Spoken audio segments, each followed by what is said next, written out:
The Haunted Train.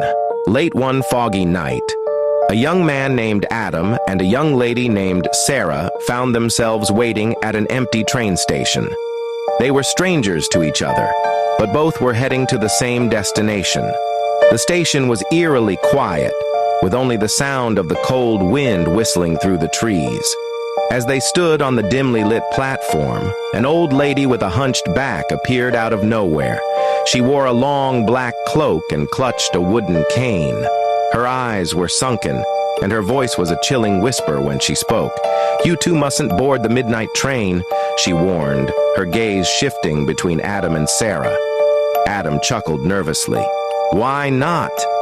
"It's the only train running tonight." The old lady leaned in closer. "Because it doesn't carry the living.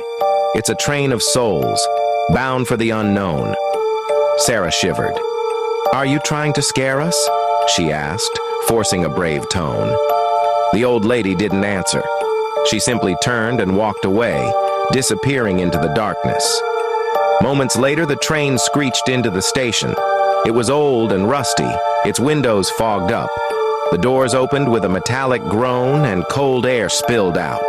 Adam and Sarah hesitated but decided to board, dismissing the old lady's warning as nonsense. Inside, the train was strangely silent. The lights flickered and the air felt heavy.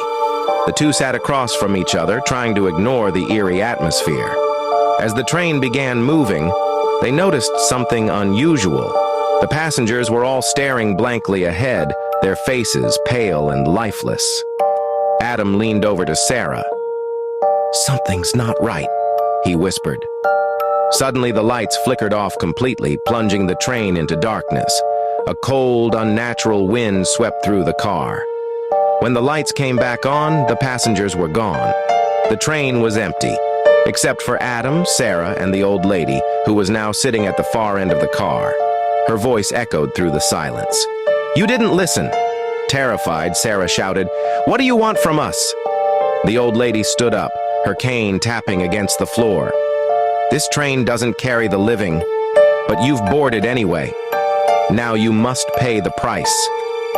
Suddenly, the windows of the train showed horrifying visions. People screaming, shadowy figures lurking, and endless darkness. Adam and Sarah clung to each other, their fear growing with every passing second.